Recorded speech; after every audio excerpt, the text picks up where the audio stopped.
Well, good afternoon, good morning, and good evening, whatever time of day it is you're listening and watching this program.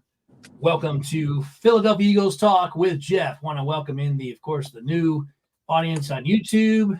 Welcome back, of course, our audience from the audio days, because we are recording both simultaneously, which we have been doing. So every time I've done these most recent intros, I've said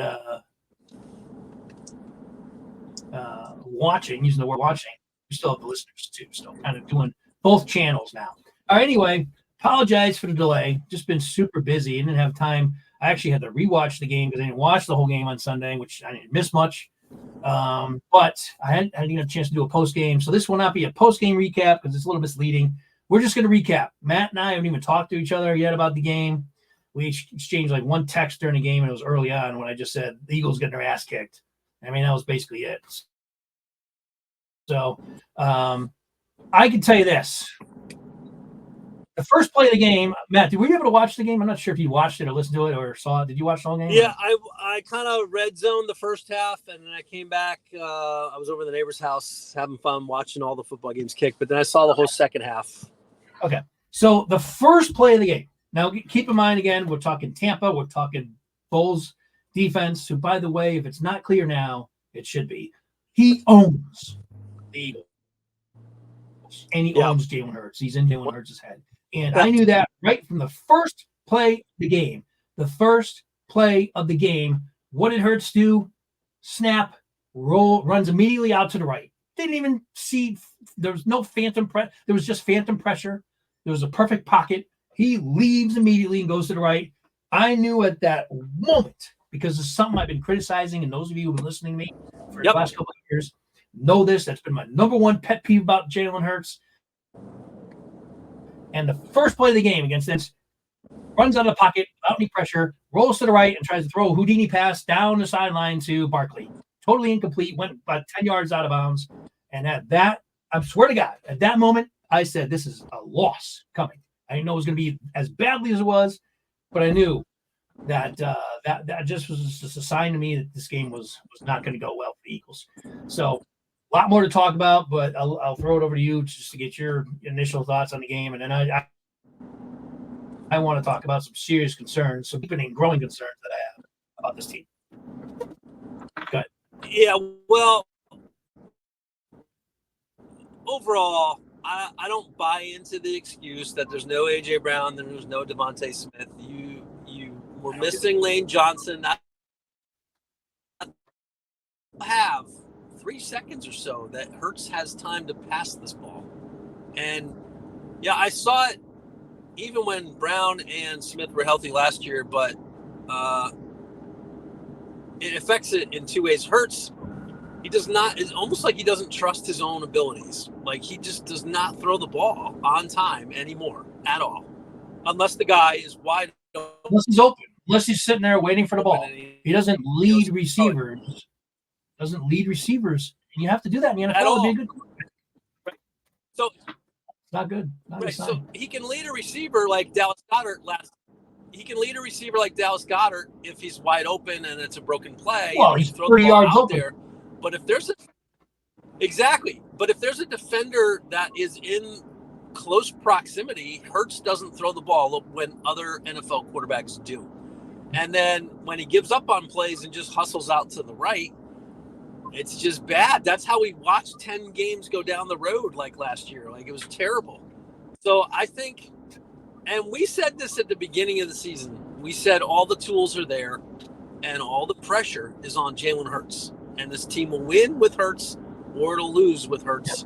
But it's Hurts that's got to either step up and play, or, holy shit, maybe he's hit the ceiling. And maybe this is the best Hurts has ever been, and he will never be better. Because Shane Steichen, after he left to be the Colts coach, Hurts has been different ever since. Yeah, exactly. So I don't really care. We talked also in the beginning about how the defense is going to take time. So I totally expect the roller coaster that we're on defensively here, although the lack of people willing to tackle anybody was apparent again. And you're like, what the hell? And I saw Vic Fangio's 16 actual missed tackles. Yeah, it's ridiculous. 16. I saw Vic Fangio's press conference. He wasn't happy with that either. And, we're at a point where 4 games have been played this season. And, I don't know how many more opportunities you give Huff and Smith to do anything. They're just completely washed out of almost every play out there, or they're mismatched against somebody that's going to beat them on a route. So I have to watch. I don't know if I'll watch the game again because it's so bad. But someone mentioned on the radio, and I must have missed it when I was rewatching it too. Is they said that the tight end for Tampa Bay absolutely just ran over Smith. Yeah, and he fell down like a piece of glass. Yeah, just a tight end. Yep, and I think Nakobe Dean, he showed a couple flashy plays early on, but again, he's starting to just be washed out of things. Like, he had a horrible game. Yeah, horrible game. And so, I agree a lot with Slay had a horrible game. Yep, and Seth Joyner's already passed Nakobe Dean. By the way, I listened to his show yesterday. And he's like, it's time for Jay Trotter Jr. to just get some playing time. Yeah, either him or Van Sumeren. Yeah, Dean is not it. He's just not it. Either one of those guys. I don't think Nakobe Dean is going to be a starter in this league either, which means I'm going to have to admit that I'm dead wrong about the guy. I thought he was going to be not only a good player, but I thought he was going to be a leader of this defense. I haven't misdiagnosed a player like that. I can't remember since the last time I've been that wrong about a player, but it definitely is not looking good right now with Nakobe Dean at all. Well, and overall coaching, Todd Bowles, like you said, just owns the Eagles. So that was a typical Tampa game right now. Absolutely. If the Eagles make the playoffs, if they happen to make the playoffs this year, or let's not even talk playoffs, rest of the regular season, every single defensive coordinator, if they just study and see what Todd Bowles did against Jalen Hurts and this Eagles team, the Eagles might not win a game the rest of the season. No. It sounds crazy to say that, but let's think about this. The Eagles, in their last 13 games, you know what the record is? They've won what? 1 game, 2 games? 3 and 10 in the last 13. Because they beat the Giants last year. 10. At the end, and they got the 2 wins this year: win against the Packers and a win against the Saints. Right, that's the last 3 victories. Yeah. So you think about that. So that's almost a full season. 3 and 10. 3 and 10. What does that tell you? Is horrible. That sounds awful to me. Like Carolina Panthers type football. Yeah, only look what happened when Carolina put their number 1 guy on the bench and let the other guy play. I'm telling you, if I were this will never happen. They actually didn't win. They didn't win that game, right? Yeah, this will never happen. Well, I'm going to give you this. I'm going to give you this too, because I don't want to go crazy and make this a rant, but it's getting harder not to just come on here and rant. I'm like on the brink of doing that because this team is just so bad right now, and it even was bad. To your point, it was bad even with Brown and Smith. Yeah. So it's not like they were playing great and then shit the bed this past week. No, they were not playing well prior to this. No.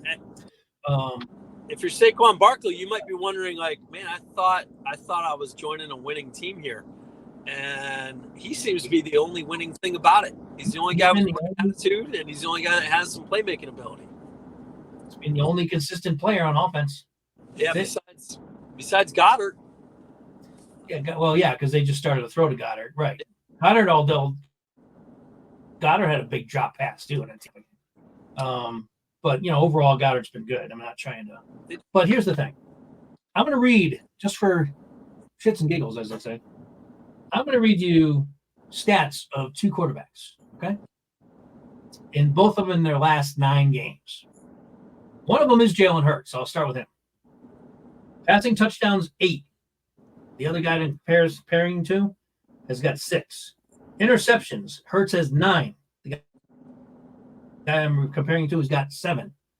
Passing yards, 1,793 in the last 9 games. The guy I'm comparing to has 1,686.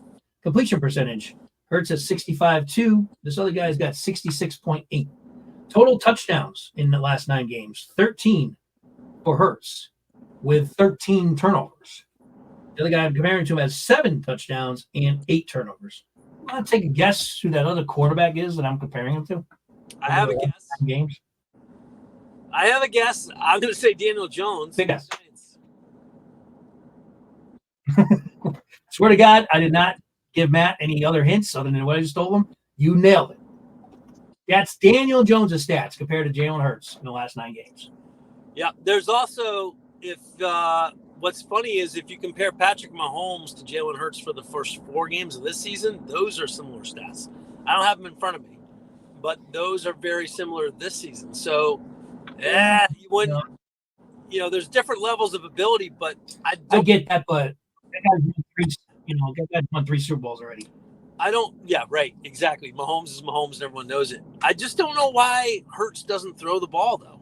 I don't get it. Like, he's shown the ability when he's at the top of his game that he can make those timing throws, put the ball out there, and then the receiver runs under it. If you go back a couple years ago and watch that Pittsburgh Steelers game against the Eagles, doesn't matter. The coverage wasn't bad on Brown, but the ball's out. Hike, 1-2, balls out. Yeah. Brown has thick coverage. Doesn't matter. He's running right to where the ball is going to be. Right. And he's shown he can do it. Yeah. And that's the most surprising thing is where did that go? It seems like it's gone forever. Like we're like, okay, quarterbacks, we're used to watching quarterbacks have a bad game, an off game, and then you rebound and then you're back to, okay, this is how we play football. Right. And it just seems between that unwillfulness to stay in the pocket or climb the pocket and throw moving forward and just scrambling outside without giving time for the play to develop or just giving up entirely. Like mentally, the dude is fractured, I think. Now, I think here's the thing, just getting back to, even though I know you diffused, you brought it up and then you diffused it because, you recognize obviously that Pat Mahomes is on a different level. But I also saw Pat Mahomes last week. Yeah, he's not having a great start. But I also saw him throw a bucket pass 50 yards downfield to Worthy in the end zone. 100% correct on that, right? So, and we're not seeing that from not seeing Hurts still. Yep. Right. So you can look at one quarterback and say, well, Mahomes is off. But the other quarterback you look at and you're like, yeah, but this looks more and more like truth as every week passes by. And so what's going to happen is, and everyone's already talking about it in Philly, is, well, there's half the people that want to blame Hurts, and I probably put myself in that category, and then the other half wants to blame Sirianni. Mm-hmm. And either way, it doesn't matter. Sirianni will lose this battle. So if a coach gets fired early this season, and if it's Nick Sirianni, I feel bad for the next coach that's coming in because Hurts is looking more and more like the coach killer than he is a competent athlete that's worth the money that we're paying him. But because we paid him that money, he ain't going anywhere. They'll fire Sirianni first. And then it would be a miracle to actually get Hurts out of this contract the way that they got Wentz out of the other one. Like, there's nobody, that was a miracle. That was not going to happen again. And lightning doesn't strike twice. No, and you know what happens to teams where you blow that much money on a guy that you thought was the guy. So Hurts has better got really what happened to the Eagles. But the Eagles were, Howie actually made some really good moves, was able to get somebody to take some of his contract. Well, no, they ate the whole contract for an entire year. Yep. And which is unprecedented. Lurie deserves credit for that too, because most owners would be like, no, I'm not going to pay $30-something million for a quarterback playing in a different team. But Lurie sucked it up and ate it. The Eagles got rid of him, were able to make a move on. But now Lurie would have to suck up a $50 million contract. That ain't happening again. No, plus Wentz was probably a little bit closer to his success than Hurts is from his success. So that time period of like, well, when's the last time you did something good is actually longer, I think, for Hurts than it was for Wentz at this point. Yeah, I'm not ready to I don't think you are either. But I'm not ready to say that, I'm done with Hurts and I don't think he can come back from this. I think he still can, but I got to start seeing it soon. Because, the Eagles' schedule is going to get a little bit easier, or you think it's going to be a little bit easier when when they get back from the bye. And he better, he's going to have no excuses. Brown should be back, and obviously Smitty will be back. Johnson will be back. It'll be a full go offensively. And I tell you what, the Eagles got 2 weeks to get their shit together, coaching-wise and offensive-wise. Yeah, and this is they should come out, even though the Browns get a decent defense, and they put on that team. Good. I'm just going to say this should be a get right game, right? If they have all their weapons and they want to live up to expectations, this should be a get right game. And man, if they come out and just put out a sloppy shit show against at home too, and I'll tell you what, Eagle fans, they're revving and ready to boo. I mean, I tell you what, they come out, they do a bunch of 4 and outs or 3. So I don't get it. With Sirianni, they probably do some 4 and outs. Right. And even dude, the boos are gonna rain down. Even on little flat passes and stuff where you see Barkley roll out to the right, it seems like Hurts is so late on even giving that ball away. It's like he hangs on to like his first read and then eventually moves on to the second read. And then he's like, I'm giving up. Yeah. I can't process it too fast. I'm not going to throw the ball. I'm too gun shy. And then he's being sacked at that point. And there's no quarterback that has more turnovers. He does not read defense as well. There's no. He's number one. Which is ridiculous. And back in the day, coaches. Over the last 2 years, he's number one. Over the last 2 years, he's number one. Yeah. 2 years of football, he's number one in the league, most turnovers. And here's the deal: you still have Nick Sirianni coming to Hurts' defense. I just read an article that said Sirianni was about to give the post-game speech to the team, and Hurts actually interjected and gave his own. And Sirianni, I think that was last week. I heard that the one who did the post-game breakdown this week was Brandon Graham. Well, so Graham was fired up after that game. And then I just think, though, Sirianni is still trying his best to protect Hurts and say the right thing. Yep. And Hurts it doesn't look like Hurts cares and wants to blame the whole friggin' thing on Sirianni. That's my demeanor that I get when I see Jalen Hurts speak. And I'm like, that's fine. Typical coach killer QB, if that's the way you want to go. Yeah, the sideline body language isn't good either. When you read the sideline body language there between the two. I know it's during a football game, but it just doesn't seem like the two get along. And it seems like Hurts especially is like almost like ignoring him. He doesn't look at him in the eye, always kind of looking off while Sirianni's talking to him. I don't know if you picked up on that, but I've seen it. And I might be reading too much into it. Maybe it doesn't. Maybe he's always been that way. I didn't watch Hurts' entire career in college or whatever. He may do that to every coach. I don't know. So at this level, I don't know. I just think if you're struggling and you're playing like crap, listen to your coach. Yep. Right? Yep. So Slay had a horrible game as well. He looked like a step behind. I mean, I think Slay has taken a step back so far from what I've seen this year. And really, he hasn't been the playmaker the last couple of years. He has not gotten a lot of picks. He's not the elite cornerback he definitely was, and he's not playing well at all this year so far. No, and he's getting caught out of position. He gave the game-winning touchdown against Atlanta. He got smoked a bunch of times last week, and I don't know if it's defensive scheme he's looking so bad, or if it's just him, or both. But I'm not too impressed by the defense the scheme that we have going on this year. We're not getting any pressure at quarterback. Is that a player issue? Is it a coaching issue? Is it both? Typically lean towards the players. But, I mean, to get no pressure, and Eagles are just not getting any pressure. Again, no pressure this week. Now, what's his name? Mayfield was getting rid of the ball really fast. He was only waiting a few seconds and boom, hitting his guys. But then again, it's like, why are we playing such a soft defense? Get up on defense. Right. So, I don't know. All sorts of bad things went down in Tampa, and you know what? There's only a couple more weeks left where you can leave it up to speculation, because after that it's going to be fact, right?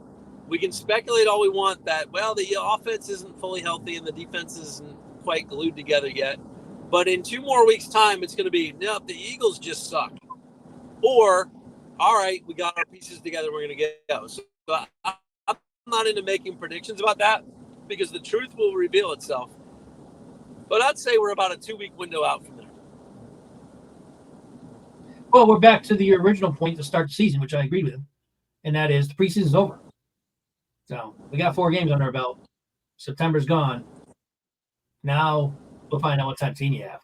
So if we see anything less than a a 30-point score. I know the Browns have a decent defense, but this should be an explosive offense. And they got 2 weeks to plan for the Browns, and they're going to be at home, and they should be pissed off. So I think I would be disappointed if there's anything less than at least a 10-point victory with 30 points scored in the Browns game. And we'll circle back next week and preview the Browns game, so I don't want to spend too much time on it. But I guess I'm saying is I'm just – because if it goes the other way, by the way, and you may know this, there's one team in the NFL. This includes Carolina and all the other garbage teams in the league. Only one team in the league this year has not scored a point in the first quarter. You know what that is?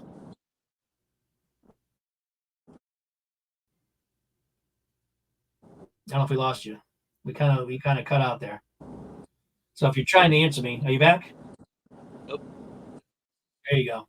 So do you have an answer for that? Yeah, I can hear you loud and clear. Yep. So do you have an answer? It can't be the Eagles, right? The Eagles. No, well, it's the Eagles. Is it the Eagles or the Browns? It's the Eagles. They have not scored a point in the first quarter. All right. This is a team with A.J. Brown, Barkley, Jalen Hurts, Smith, Goddard. Not a single point scored in the first quarter. Now, part of that is, Sirianni's gone for it and skipped field goals. But still, it doesn't matter. It's still part of the game. No points first quarter. Yeah. You hear stuff like man. No, you could almost anyone who had Super Bowl aspirations for this year, when you have a team that hasn't scored in the first quarter in 4 games and is already 2-2, I mean, we can stop talking about the Super Bowl if we even were. Me and you weren't talking Super Bowl, but a lot of Eagle fans were. We were thinking division, but I don't even know if the division is going to be. I still think we got a good shot at the division, but you got to deal with Washington now. Right. That team's huge. Yeah, Washington's playing with they're together, right? So they got a team effort going on. Offense is complementing the defense. The defense is doing what they can, but the offense is scoring all the points to keep them in the games and win them. And they just have a cool vibe going on. People are buying in to the Commanders for all the right reasons. And that's why we all feel like staying. Yeah. We got a sneaky vibe in Philly because our expectations were there. Yeah, and we're watching a bunch of squandered moments. So, yeah. Both of those losses the Eagles have are an NFC conference losses. So that could very well come back and bite them with tiebreakers home field. I mean, you can't lose those games. Now, I don't think they're going to beat Tampa anyway. I predicted them to lose. So I got that one right. I wasn't like the Saints game. I predicted to lose that game and they won. I predicted them to lose to Tampa. So I didn't expect them to win. So but I didn't expect them to get their ass whooped again that badly and be totally dominated. That was very disturbing. But, we got to start seeing some signs of life on this team soon But what impressed me most, just getting back to Washington really fast, is that had all the trappings, that game. They had a huge Monday night game, the big coming out party for the quarterback. Monday night, short week, going on the road all the way out to Arizona. Yep. And that has all the ingredients of a trap game. And they went out there and blew the doors off of the Cardinals on the road. That impressed me probably more than anything else. Yep. So, all right. And so I think the Eagles have a 2-week time limit. And it's funny, must-win game. And I'm like, yeah, I think the Eagles are at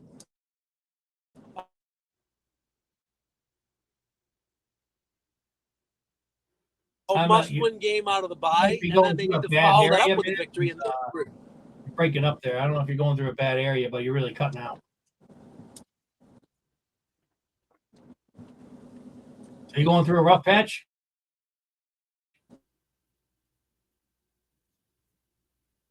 I think we're losing Matt there.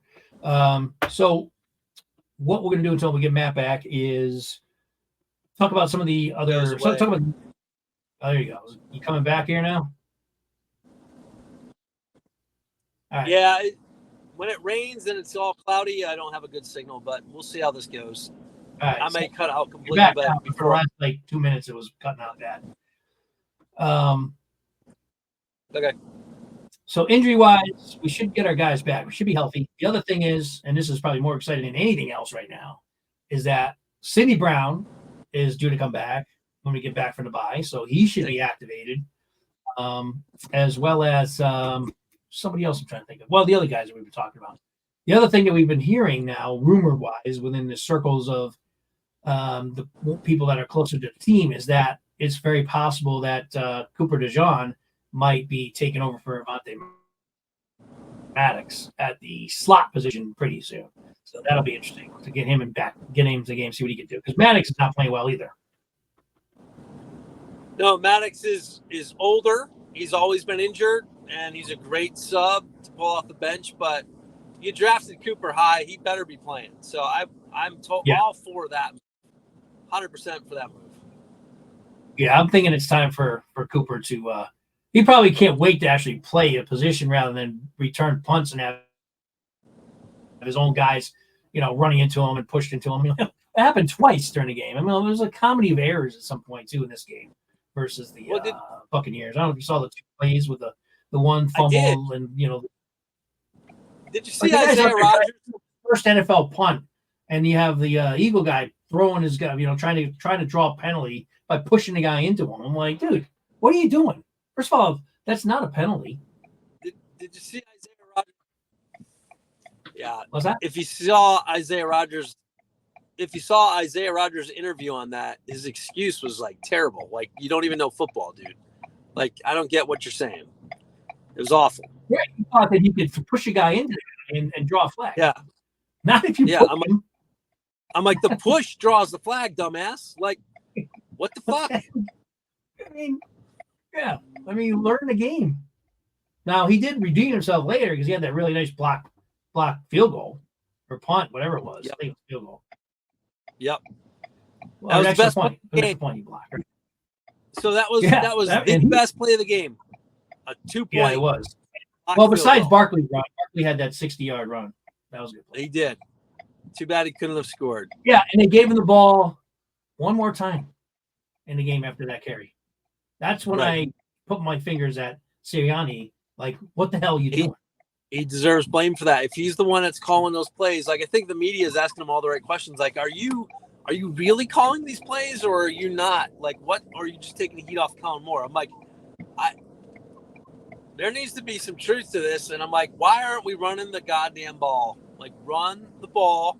When you have, you're without your number one wide receiver. Yeah. You're without your number two wide receiver. You're without your best offensive lineman. Why did Barkley, for the entire game, have 10 carries? That's the coaches thinking that they have to out-coach the other coaches rather than just let their fucking studs play football. Just line up, hand it to Barkley. It's so beyond frustrating. Gas the defense, and then score a million points in the fourth quarter. It's simple. But I think they're so damn worried about giving Barkley too many carries early in the season that they want to that they purposely backed off him on that game. I'm like, no, that's fine if you want to back off him as the year goes on. This is not the game to back off of Barkley. He's your best player on the entire field. Give him the ball. Yeah, well, or it doesn't mean you have to change your game plan. Run Gainwell. Take Barkley out, rest him up, and run Gainwell 15 times. He can move the ball.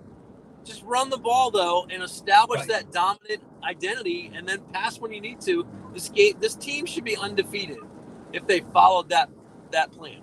Run the ball, pass when you need to. You're going to be fine. Yeah, it's kind of frustrating. They made Tampa Bay look like Juggernaut. They made Baker Mayfield look like Montana.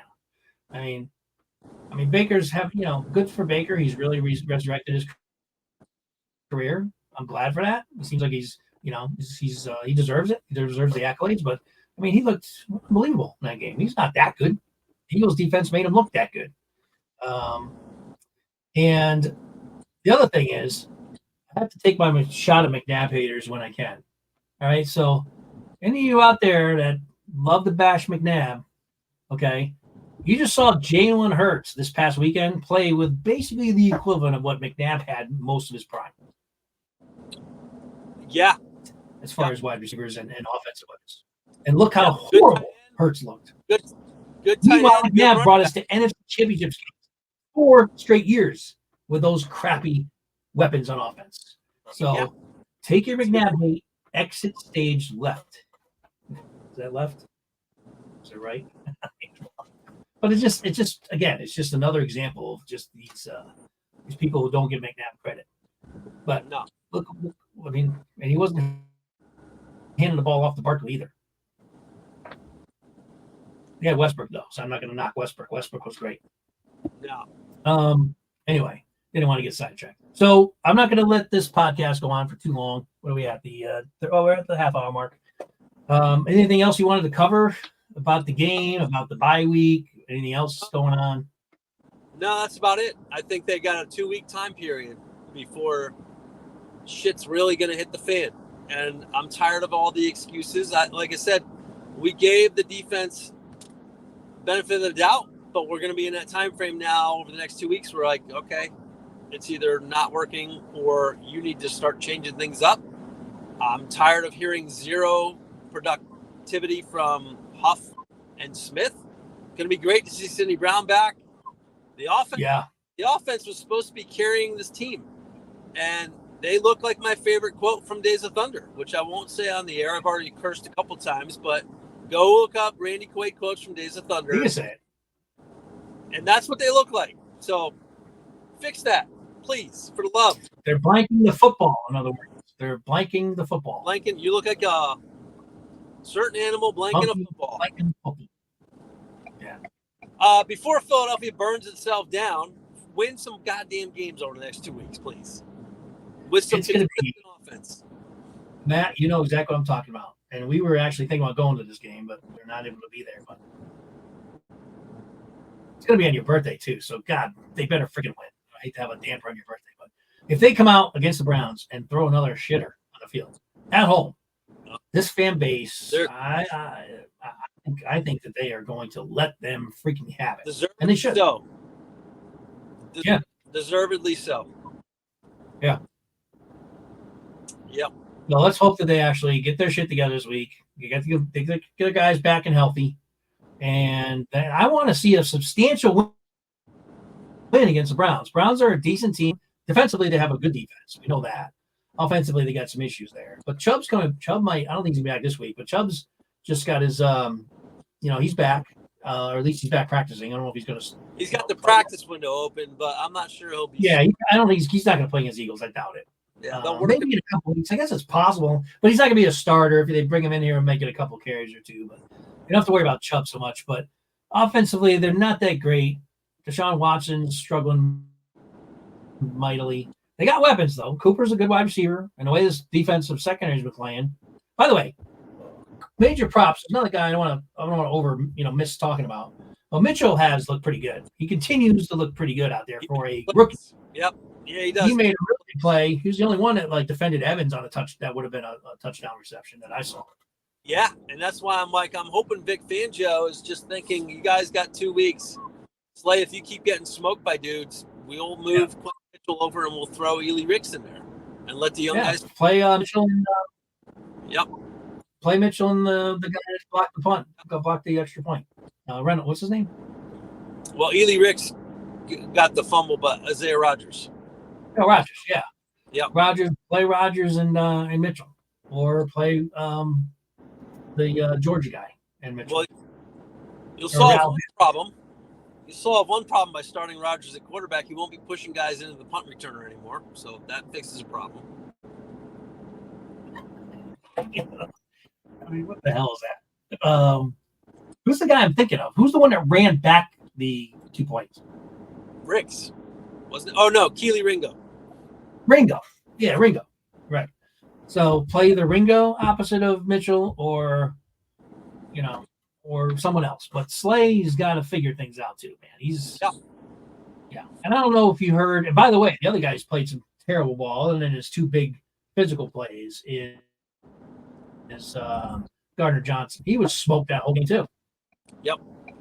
CJ. Position just looks sluggish and slow. Like the whole defense just seemed like, we really don't today is what they look like. It's too hot. It's like 100 degrees. We're just going to go through the motions today. It's like, yeah, you guys are paid. And it's also an important game. You're coming off a win, but yeah, you're 500. You're going to be going on a bye. So if there's ever a game to just play your ass off in, knowing you got 2 weeks off. I don't want to hear about how hot it was. They had to play in the heat too. Oh man, like I said, I didn't want to vent too much in this team, but I think definitely deserves some serious criticism right now, starting with the quarterback, because these other guys that we're talking about swapping in on a lineup like the Kobe Deans and whatever, we're not paying them $50 million. Nope. They're not the franchise player. We need our franchise player in a game where we're down weapons to step up and lead the team. Even if they lost, at least show some fight and actually play well. Yeah. So what? I'm going to ask you for a percentage. What's your percentage of hope that they would actually beat the Browns? I think they will beat the Browns. I'm going to pick them. I mean, I'll give a spoiler. I think they're going to win. I think they're going to beat the Browns. But I guess I'm potentially setting myself up for some major disappointment if they don't. But I'm way lower. I think I'm way lower. I'm giving them like they've got Browns. You don't think they beat the Browns? No, I'm guessing that they're at least at a 50. My percentage of hope that they would win is at about 50% right now. Like 50-50? Yeah. I might be a little higher than that. Be a little higher. I mean, we'll do our predictions next week when we talk about the game and we preview it, but maybe your thoughts will change by then. Maybe not. Maybe they'll get worse. Maybe they'll stay the same. I'm not hopeful. I'm going back down to like zero expectations. Like the Browns defense, I think, is better than the Bucs. Wow. Well, I don't blame you for that. Yeah, it is. It is better. Yep. So I don't see. They may not have as good a defensive scheme. They don't have the Bulls. Now, again, they're going to go to work and figure out. That's what teams do. Okay, what did Bulls do to completely shut down Hurts? And so they might do some Bulls type stuff. And I'm telling you what, I'm not kidding when I said, and I led the show off saying, I knew the Eagles were going to lose the game after the first play of the game. When I saw Hurts, no pressure, roll right, throw a Houdini pass on the right sideline, which he does all the time when he plays bad. And he did it on the first play last week. I knew the game was over. And boy, was I right about that. I'm so tired so of how him. Do you even know if your receivers are open? He's still doing that crap. Go ahead, what? And if you're out of that pocket scrambling right before you even gave your receivers a chance to run the routes, yeah, exactly. You're not even giving them a chance. Like that's what I'm saying. Right. I would. He blows the play up. He blows the blocks up because the blocks are, and everyone is blocking like they're supposed to be. They lose their blocks because the quarterback's now way the hell over on the right. So then they all break loose. The wide receivers haven't even had a chance to finish their routes yet, and the quarterback's way the heck over on the right. I can't stand when he does that, especially when there is no pressure. You know who I saw the other night? I was watching the Detroit game. By the way, Detroit, if the Eagles play Detroit in the playoffs, I mean, maybe they'll be playing better at the end of the season, Eagles I'm talking about, by then, hopefully, because the only one going to be in the playoffs is if they are. But that Detroit team, I don't know if you watched any of that game. Both of those teams, actually, even Seattle, both of those teams play so much. I was like watching night and day difference between the Eagles game the other day and that game the other night. They were physical ass teams. They've got tackling hard, pounding each other, both running back, running hard, and just taking shot. Receivers bouncing off guys, and then the ones that they were bouncing off of, the defenses were pile driving, they were punishing them. I'm like, man, now this is the football I want to see. That was an exciting game. I don't know if you watched that Seattle. And that's the game. Can you imagine the Eagles trying to play against either of those teams? They would have gotten. They would get crushed right now with their lack of will. Both of those teams would kill the Eagles right now. The lack of will. Yep. And by the way, both of those quarterbacks, both Geoff and Smith, were leading their wide receivers on their pass plays. I don't have much faith. I need to see something in the next 2 weeks. Yeah, the Eagles need to play way more physical than they're playing. Way more physical. And that was just, and I didn't even really recognize that when I watched the Tampa Bay game. It was just such a bad game. And then when I watched, that's what good quarterbacks do. It was the only game that I watched this weekend. The whole game was that Monday night game. Detroit, Seattle. It was a game I had a chance to sit down and watch the whole thing other than the Eagles game.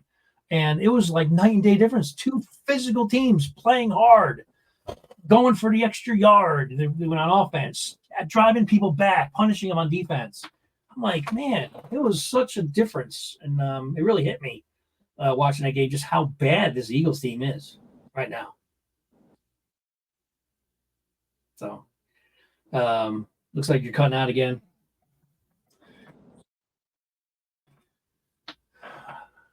You with us, Matt? Or you're gone there? I think we're losing Matt. At least we lost him here temporarily. So we're gonna cut the program here. I think we're going to. It's at 40 minutes in.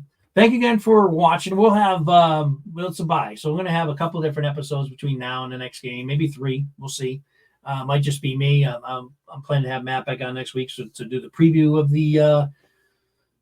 the Cleveland game, which is a couple weeks. So we're going to have a whole weekend here without any Eagles football. So maybe we'll do a live stream. But in order to do a live stream, anyone watching, please hit that subscribe button, okay?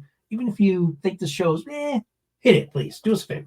Trying to build the channel. Come on back. Give us another chance. Or if you really like it, man, hit thumbs up as well. Really appreciate you being here. And for the audience at home, the ones listening on Spotify and audio and iHeartRadio, always thank you for listening. I don't think we're going to get Matt back. So, Matt, he's coming back right at the end here. Okay. Matt, we just got you back. We just lost him. Okay. So, Matt cut out. He's not going to be able to say his buys. But with that said, appreciate you tuning in to Philadelphia Eagles Talk with Geoff. Please like, subscribe, comment. Let us know your thoughts.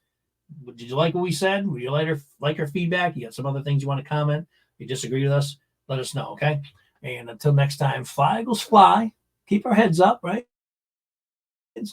Season's only way through. Plenty of time. You can make things right, but we got to make things right. With that, thanks again for watching, and we'll catch you next time. Take care.